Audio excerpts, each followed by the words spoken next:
जय हिंद दोस्तों। तो लास्ट क्लास में बाइनोमियल थ्योरम एक्सरसाइज 14.14 में जो क्वेश्चन गलती हो गया था, क्वेश्चन नंबर 14, उसको सुधार दिए थे और 15 तो बता दिए हैं। आज बताना है क्वेश्चन नंबर 16। तो सीधे एकदम मुद्दे पर आते हैं। क्वेश्चन नंबर 16 देखिए क्या है। यदि a plus x to the power n के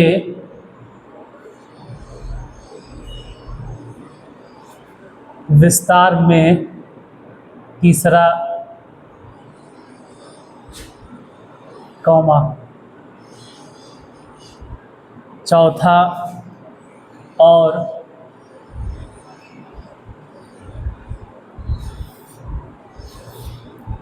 पांचवा पद 82, 280, 82 गलती लिखा गया, माफ करना, 84।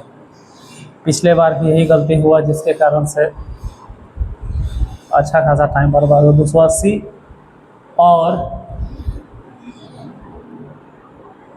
560 हो तो एक्स है, ए है और एन है। इन सबको ज्ञात कीजिए।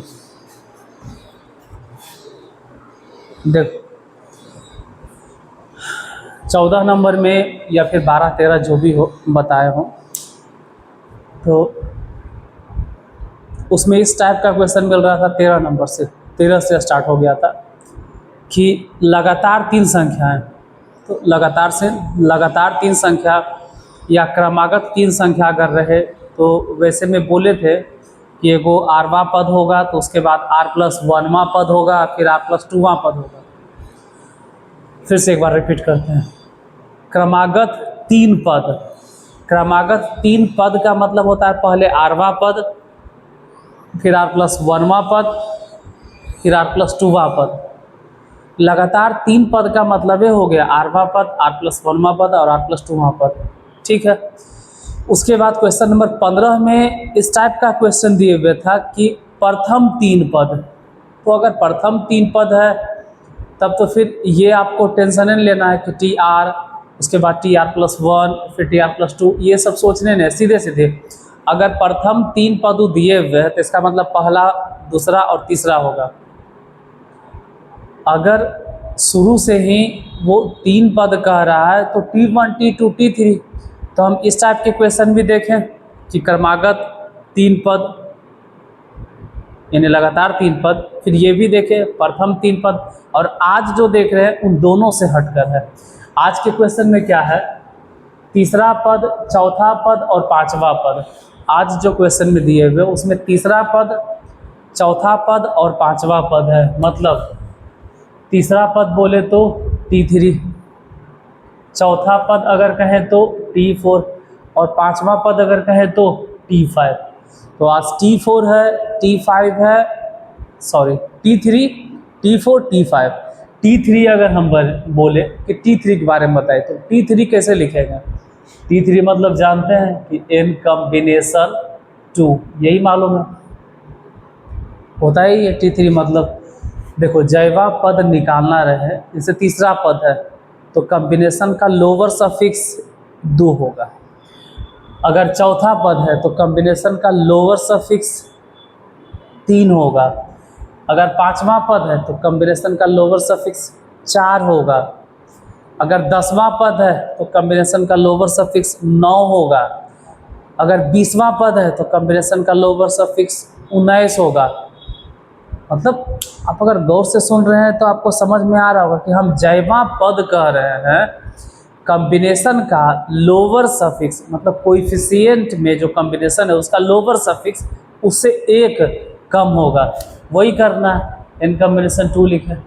और ऐसे भी यहाँ पे क्या कर रहा है, पद, गुणांक जैसे बात नहीं कर रहा है कि गुणांक पद है, तो पद के लिए फिर लिखना होगा a to the power n-2 और x टू द पावर 2, इस तरफ लिखना होगा, क्योंकि सीधे पद की बात कर रहा है, ना कि गुणांक के।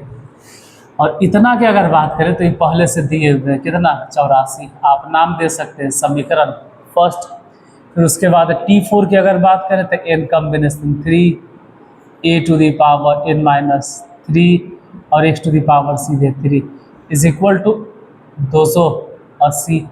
समीकरण सेकेंड T5 पांचवा पद अगर बात करें तो n कॉम्बिनेशन। अब अगर पांचवा पद कह रहे हैं, इसका मतलब अपर सफिक्स तो n ही होगा, लेकिन लोअर सफिक्स 4, फिर a to the power n-4 हो जाएगा, माइनस में है, और x टू द पावर सीधे एकदम 4 इज इक्वल टू कितना है भाई 560, तो 560 बैठा दिए, समीकरण हो गया थर्ड। अब निकालना क्या क्या है, n निकालना है, a निकालना है, x निकालना है। तो जैसे पहले हिसाब में था, दूसरे में फर्स्ट से भागा दो, तो समीकरण सेकेंड में भागा देंगे फर्स्ट से। समीकरण सेकेंड कितना है लिखो, समीकरण सेकेंड की अगर बात की जाए तो यही ना है, T4 लिखना है n combination 3 into a to the power n-3 into x cube, इसमें भागा देंगे इसके पहले वाले से, n combination 2 a to the power n-2 और x टू द पावर 2 बराबर में, उधर अगर देखें तो 280/84। इसके बाद अब जो भी कहानी है वो सब कॉम्बिनेशन का है। आप कितने दिन से कॉम्बिनेशन कितना अच्छा से पढ़ रहे हैं वो आप पे डिपेंड करता है। जैसे n कॉम्बिनेशन 3, तो n कॉम्बिनेशन 3 को क्या लिखेंगे, n फैक्टोरियल, पहले तो यही लिखना होगा n फैक्टोरियल, उसके बाद नीचे जो लिखेंगे वो लिखेंगे 3। इसे लिखने की ज़रूरत भी नहीं है, कि देखो n कॉम्बिनेशन r अगर इस टाइप से रहता था कि n कॉम्बिनेशन r, तो समझ में आता था कि उसमें सूत्र लगाइए। यहाँ तो पते है कि n कॉम्बिनेशन 3 है, तो यहाँ पे बिना सूत्र के भी आप बना सकते हैं। फिर भी अगर आपको लगे कि हम फॉर्मूला लगाएं, चलो फॉर्मूले से n फैक्टोरियल बटा में 3 फैक्टोरियल, और साथ ही साथ लिखेंगे n-3 फैक्टोरियल। ये हो गया नीचे का कहानी। इसमें लिखते हैं n फैक्टोरियल, अब 2 को ऊपर लिखेंगे 2 फैक्टोरियल, फिर यही लिखेंगे n-2 फैक्टोरियल। और ये सब चीज़ तो, एक मिनट मार्कर थोड़ा सा ग्रीन कलर लाता है, ये सब चीज़ तो आप अपने समझ सकते हैं कि ऊपर में देखें तो a to the power n-3, ये वाला जो a पर पावर है वो ज़्यादा छोटा है, क्योंकि यहाँ पर a टू द पावर जो है n-2 है। तो जनरली नॉर्मल जो स्टूडेंट सोचने वाले उसको ये लगता है कि ये 3 बड़ा है और ये 2 छोटा है। नहीं, ऐसा नहीं है। ऊपर जो है n में से 3 घटा दिया गया और यहाँ n में से 2 घटा है, तो अगर नीचे n में से 2 घटाएंगे, इसका मतलब कम ही घटाए हैं। 2 घटाने का मतलब है कि वैल्यू कम घटा है, तो ये वाला पावर बड़ा है और ऊपर वाला पावर छोटा है। तो हम ये बोलना चाह रहे हैं कि ऊपर ए जितना वर्ग है उससे नीचे वाला 1 ज़्यादा है। थोड़ा स्थिर से माइंड को स्थिर कीजिए और ध्यान दीजिए जो हम बोल रहे हैं। n मतलब मान लो a to the power n है ना, तो a to the power n को मान लो n मान लो 100, a to the power n को कहो 100, n जहाँ है वहाँ पावर मान के चलिए कि 100 है, तो a to the power n मतलब 100, यहाँ भी a टू द पावर 100। अब ऊपर 100 में से 3 घटाए और नीचे 100 में से 2 घटाए, तो आप अपने सोचिए कि एक बार 100 में से 3 घट रहा है और एक बार 100 में से 2 घट रहा है, तो ऊपर तो 100 में से 3 घटा, मतलब ऊपर 97 हुआ और नीचे 100 में से 2 घटा तो 98 हुआ। ध्यान से, कितना का ध्यान नहीं रहता है, यूट्यूब पे पढ़ते हो तो ध्यान भटक जाता है आपका। हम ये बता रहे हैं कि जो पावर n देख रहे हो वो n को मान के चलो कि 100 है, तो 100 में से 3 घटा दिए तो 97, और 100 में से 2 घटा दे तो 98, मतलब नीचे वाला पावर बड़ा है। हाँ तो सीधे बोलिए ना, नीचे वाला बड़ा है, ऊपर वाला को छोटा है, इसका मतलब है कट के बचेगा ये, तो ए लिख दी e⁻1। उसी तरह से यहाँ x² x³ ई तो सीधे x, तो बच गया कौची x/a। अब यही सब मालूम करना है, देखेंगे। फिलहाल ये वाला 28 दिया 84, 28 से कट गया, और 28 दहेक 280, 10/3। इधर भी देखो n फैक्टोरियल कट गया। फिर अगर कॉम्बिनेशन आप पढ़े हैं, हम बार बार कहते रहते हैं कि बाइनोमियल थ्योरम को बेहतर तरीके से अगर समझना है तो एक बार परमुटेशन कॉम्बिनेशन जरूर पढ़ लीजिए। ब्लू कलर का थंबनेल होगा, नीले कलर का, वो परमुटेशन कॉम्बिनेशन देख ले भी ना, आप इसको पूरा नहीं पढ़ पाइएगा मन से। 2 को रहने दो, ठीक है। उसके बाद फिर क्या करेंगे, n-2 वाला बड़ा है तो n-2 लिखेंगे, तो एक घट गया तो n-3 फैक्टोरियल लिखेंगे। फिर इधर 3 बड़ा है तो 3 गुने 2 फैक्टोरियल लिखेंगे, यहाँ तक ठीक है। फिर n-3 में 3 माइनस है, 3 माइनस n, क्या हो गया यार, 3 माइनस n कैसे हो गया, n-3 ना होगा, n-3 होगा, हो गड़बड़ हो गया, n-3 यहाँ पे गलती हो गई। ऑफलाइन पढ़ाने में यही एगो फ़ायदा होता है, यहाँ गलती हो गया ना तो कोई बताने वाला नहीं रहेगा, मतलब कोई रोकने टोकने वाला नहीं। यहाँ पे n-3 था तो नीचे भी n-3 फैक्टोरियल था, तो n-3 गया, 2 फैक्टोरियल गया। इधर कितना बचल है, 10/3, 10/3, 3 से 3 गया, तो फिर बचा क्या, कुछ तो नजरे नहीं आ रहा है कि बचा इसमें। इधर से बच गया x/a, और हौच पौच लिखा गया है तो क्लियरली हम इधर लिख देते हैं, उधर ध्यान देना।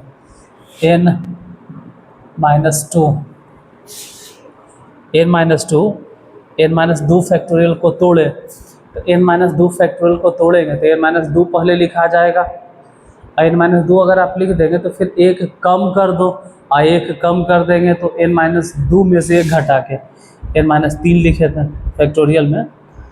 फिलहाल n-2 लिखें, और साथ ही साथ x/a = 10।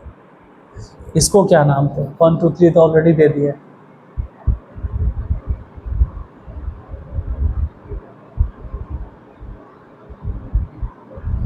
इसको क्या करें,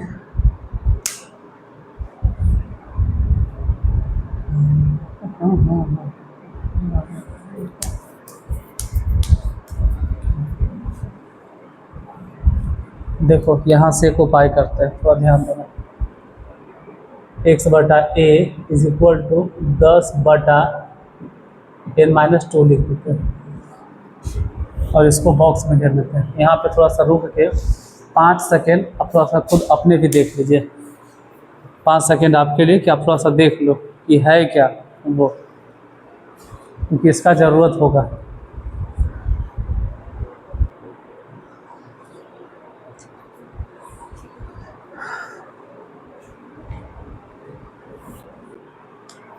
अब इसी तरह से देखो क्या करना है, हो गया।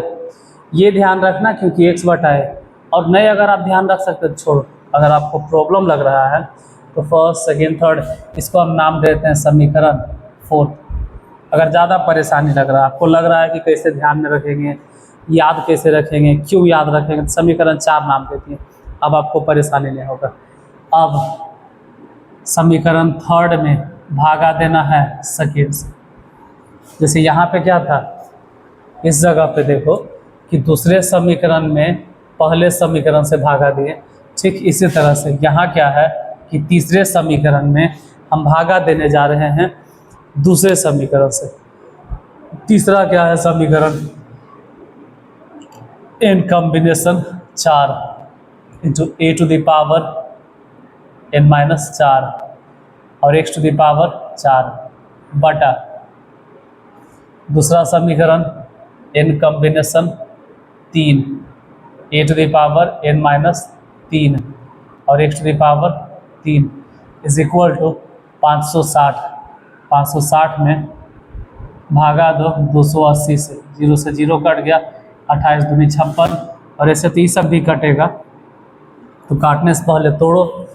जैसे n कॉम्बिनेशन 4, तो n कॉम्बिनेशन 4 का मतलब है कि पहले n है ऊपर वाला, तो ऊपर सफिक्स जो है n का फैक्टोरियल, फिर नीचे 4 का फैक्टोरियल, और जहाँ 4 के फैक्टोरियल लिखते हैं ना वहीं पर अपर सफिक्स माइनस लोअर सफिक्स और फैक्टोरियल दे देंगे। जैसे हम ये कहना चाह रहे हैं कि पहले n फैक्टोरियल लिखेंगे बटा, ठीक है, अब नीचे लिखना है ये वाला 4 फैक्टोरियल, ठीक है। ऊपर वाले का फैक्टोरियल ऊपर, नीचे वाले का फैक्टोरियल नीचे, लेकिन नीचे जहां आप फैक्टोरियल लिखे हैं वहीं पर एक चीज़ और लिखना है, n माइनस 4 का फैक्टोरियल, ये ध्यान रखना। ये हो गया इसका n कॉम्बिनेशन 4 का। अब n कॉम्बिनेशन 3 के कहानी सेम उसी तरह से n कॉम्बिनेशन 3 के भी कहानी चलेगा। n कॉम्बिनेशन 3 में पहले n फैक्टोरियल, और अब नीचे नहीं लिखना, उससे अच्छा है कि आप ऊपर लिखिए 3 फैक्टोरियल और यहीं पे लिखो n माइनस 3 फैक्टोरियल। अब फिर पिछले जैसे कि n माइनस 4 और n माइनस 3, इस बार n में से 3 घटाई बड़ा है तो नीचे रह जाएगा a, वैसे ही ऊपर रह जाएगा x बटा a हो गया, इधर हो गया 2, यहाँ n फैक्टोरियल कट गया, फिर इन सबको तोड़ो तो 3 फैक्टोरियल रहने दो, इसको कुछ नहीं करना है, 3 फैक्टोरियल जस के तस, लेकिन 4 को तोड़ेंगे, 4 गुने 3 फैक्टोरियल, फिर n माइनस 3 बड़ा है, n माइनस 3 बड़ा है, n माइनस 3 बड़ा है, n माइनस 3 बड़ा है। देखो ऊपर n माइनस 3 है, यहाँ समझिए हम हट जाते हैं, n माइनस 3 फैक्टोरियल, और उसी तरह से नीचे है n माइनस 4 फैक्टोरियल, लेकिन नीचे जो n माइनस 4 फैक्टोरियल है वो देखने में लगता है कि बड़ा है क्योंकि 4 बोल रहे हैं, 4 बोल रहे हैं, लेकिन वो -4 है इसलिए वो ज़्यादा छोटा है, तो छोटा नहीं तोड़न जाता है। n माइनस 4 जो लग रहा है ना वो वैसे ही रहेगा, ऊपर भले तोड़े आप, फिर लिखिएगा n माइनस 4 फैक्टोरियल, और x बटा a जैसे है वैसे रह देंगे, इज इक्वल टू 2। इधर देखो 3 फैक्टोरियल कट गया, n माइनस 4 फैक्टोरियल कट गया, बचा क्या, तो फिर से लिखते हैं x बटा a बराबर, ये 4 जो दिखाई दे रहा है ना, इस 4 को यहाँ से उठा के वहाँ गुना कर दो, 8 हो जाएगा। अब बटा में n माइनस 3, इसको नाम दे देते हैं समीकरण 5। नाम इसलिए दिए क्योंकि पहले हम समीकरण 4 दे दिए थे, फिर से नाम दे दिए। समीकरण 4 कहाँ है, कहाँ है, कहाँ है, कहाँ है, कहाँ है, कहाँ है, देखिए कहाँ है समीकरण 4, यहाँ, यहाँ ध्यान दो, यहाँ। समीकरण 5 कहाँ है, कहाँ है, कहाँ है, कहाँ है, यहाँ, यहाँ देखिए समीकरण 5 है।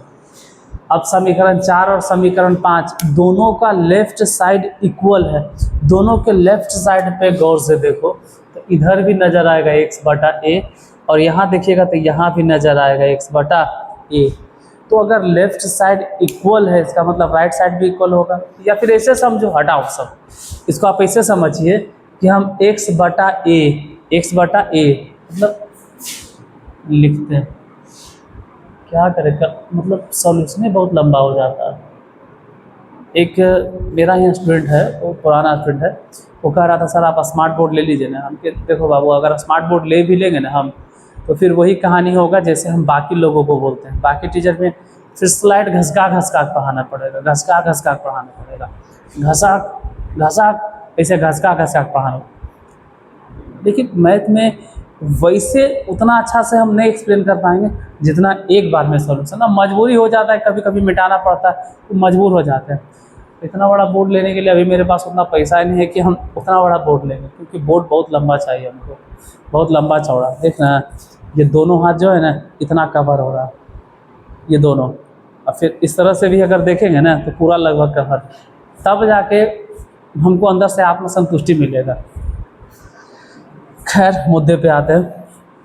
हम ये कह रहे थे कि x बटा a का मान समीकरण चौथा से उठाएंगे, समीकरण चौथा से उठाएंगे और समीकरण 5वां में रख देंगे। थोड़ा ध्यान से समझिएगा, यहाँ पे x बटा a है ना, वहाँ बैठा देंगे 10 बटा n minus 2 is equal to x बटा a के जगह पे रखे, कितना बैठा है, x बटा a के जगह पे बैठा दिए, x बटा a है ना, कितना बैठा दिए 10 बटा n माइनस 2। या फिर ऐसे भी समझ सकते हो कि दोनों का लेफ्ट साइड बराबर है तो राइट साइड भी इक्वल होगा, यानी कि 10 बटा n-3, फिर तिरछा तिरछी काटना है। ओहो हो 10 नहीं, ये वाला 8 है, 8 तो काटो, 5 दूनी 10, 4 दूनी 8, फिर गुना कर दिए तो ये हो गया 5n-15, उधर गुना कर दिए तो 4n-8, इसको n में भेजो तो n, और उधर गया तो 7, n इक्वल टू आ गया 7। यहाँ पे 1 मिनट के लिए रुके, सेकेंड नहीं बोलेंगे, 1 मिनट के लिए, और किताब पलट गया और आप आंसर देखिए। आपके साथ साथ हम भी चेक करते हैं।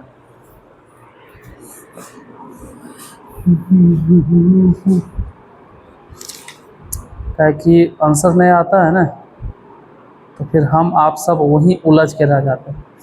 n इक्वल टू 7 दे रहा और आ भी गया। अब यहाँ पर ख़त्म नहीं हुआ, इसमें और भी निकालना है, x निकालना है, फिर a निकालना है। तो अब क्या करें वो बताना है कि अब क्या करें।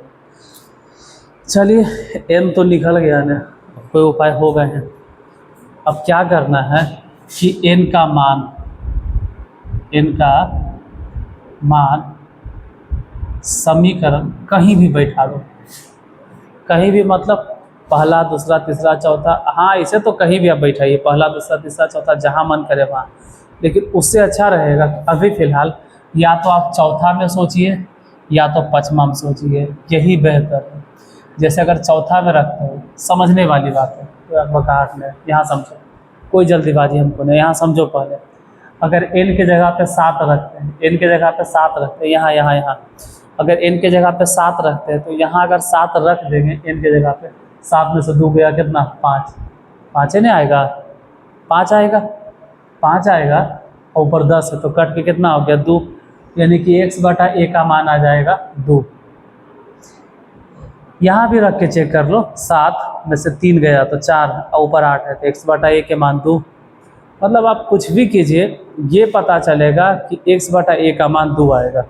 तो चलो इनका मान समीकरण चौथे में ही रखते हैं, चौथा में रखने पर समीकरण 4 में थोड़ा सा कट गया, एडजस्ट कर देना।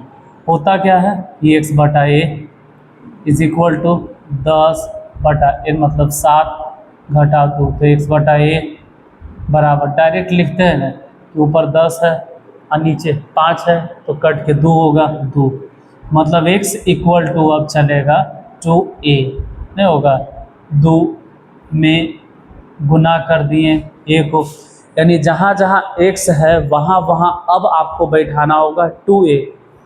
जिस जगह पर x दिखाई दे रहा है वहाँ अब आपको बैठाना होगा 2a।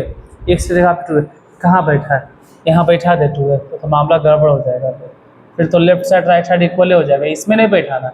अब जो x इक्वल टू 2a निकला है वो या तो समीकरण फर्स्ट में या तो समीकरण सेकेंड में या तो समीकरण थर्ड में, यही तीनों में से किसी में बैठाएंगे। फिलहाल इतना जगह है जो शायद समझाने के लिए काफ़ी है, नहीं तो फिर मिटाना पड़ जाएगा हमको। समीकरण फर्स्ट में ही देखो, समीकरण फर्स्ट ध्यान दीजिएगा, समीकरण फर्स्ट ये वाला, यहाँ ध्यान देना। n हम कह सकते हैं, यहाँ पर लिख भी सकते हैं कि समीकरण फर्स्ट में x का मान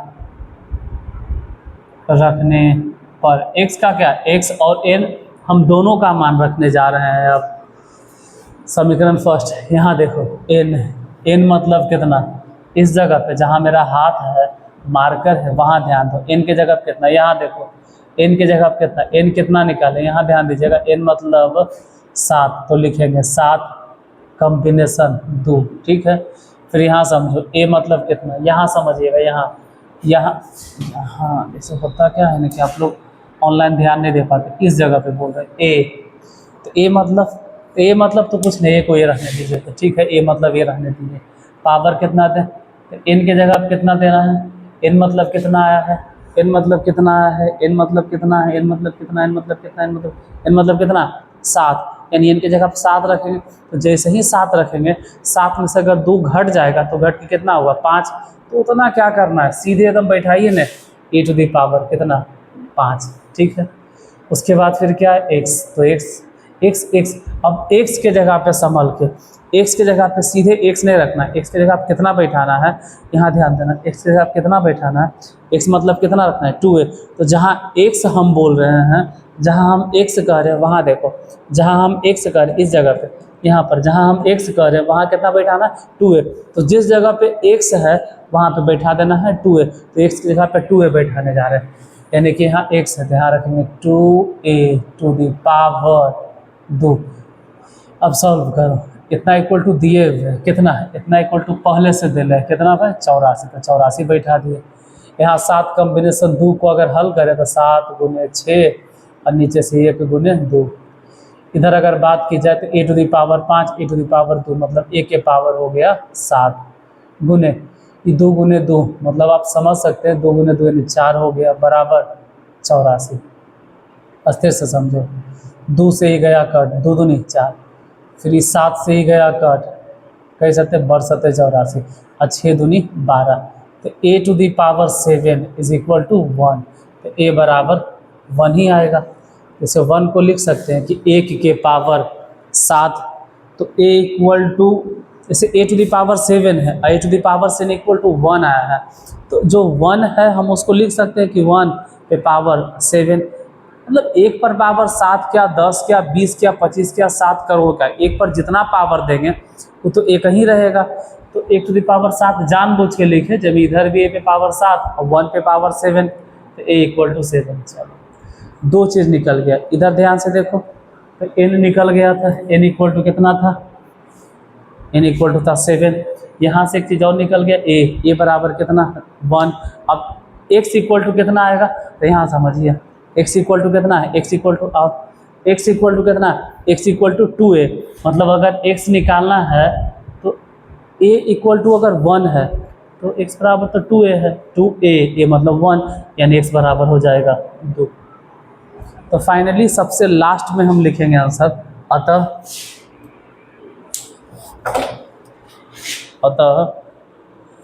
n इक्वल टू दिखाई देता है, हाँ n इक्वल टू कितना है 7, n equal to 7, a equal to कितना है 1 और x इक्वल टू कितना है 2, यानी कि n बराबर 7, a बराबर 1 और x बराबर 2, इतने निकालना था। फिर आज खाली क्वेश्चन नंबर 16 बताते बताते आधा घंटा बीत गया।